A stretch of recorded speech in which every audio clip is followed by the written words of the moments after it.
A LGPD ela foi sancionada, ela em 13.709, ela foi sancionada em 2018. Começou a ter vigência em 2020. Mas aí vocês vão falar, por que essa lei surgiu do nada? Essa lei não surgiu do nada. Ela gestou por mais de 10 anos. Em 2018, ano eleitoral, houve um vazamento de dados pela Cambridge Analytics. Vocês vão se lembrar, né, que o Facebook, naquela época, nos fazia perguntas e essas perguntas foram divididas. Foram utilizadas as nossas perguntas e as de nossos contatos. Então, aquele ali foi um vazamento de dados tão grande que impulsionou que a legislação fosse sancionada.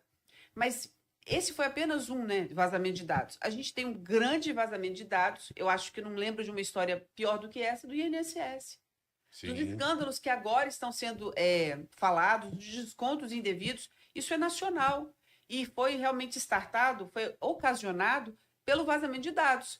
Quem não tem aquela história, não conhece aquela história da pessoa que aposentou e na semana começa a receber ligação de empréstimo consignado, Exatamente. de oferta de empréstimo consignado. Isso não é por acaso. A gente está vivendo sim, um momento muito difícil e a questão do CPF, essa conversa não poderia ser mais assim apropriada. O CPF ele não pode ser exigido, mesmo que seja para desconto. Então, quando você vai numa loja, quando você vai numa farmácia, você tem acesso àquele desconto independentemente da sua informação.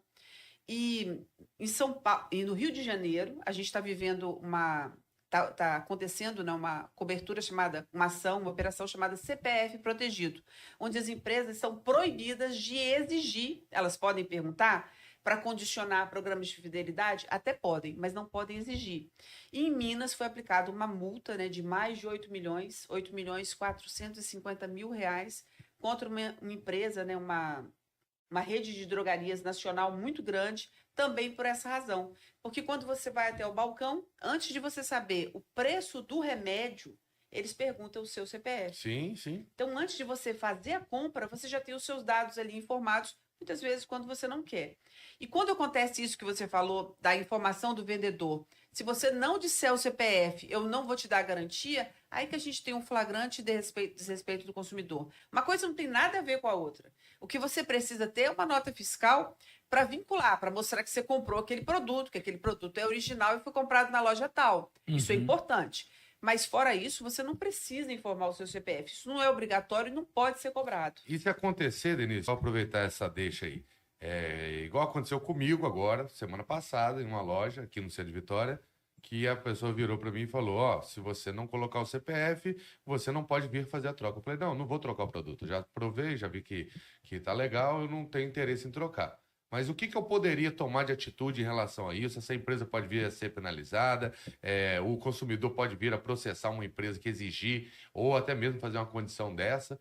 Como que funciona essa questão? Sim, as multas elas são aplicadas em situações como essa. Então, vamos dizer que desse fato, desse episódio, você gerou uma reclamação. Aí o PROCON vai até o local, vai verificar se essa prática está sendo realmente feita, e aí pode ser aplicada uma penalidade. Mas, Juliano, me preocupa quando você diz que você não vai precisar trocar esse produto. O produto era vestuário? Era um chinelo.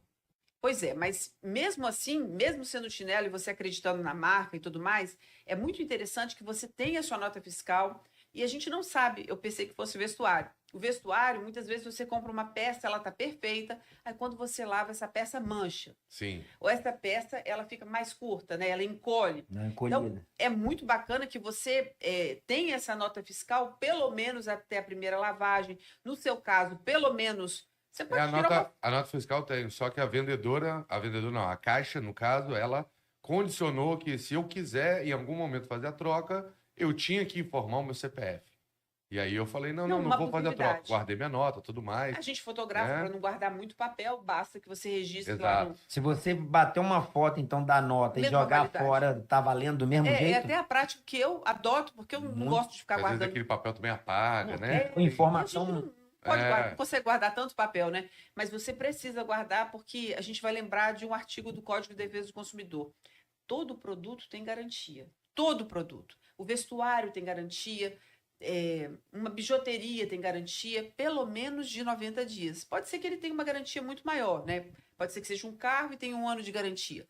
Mas é legal que a gente guarde a nota fiscal, que pode ser uma imagem capturada, pelo menos nesses 90 dias, para a gente reclamar, se for o caso.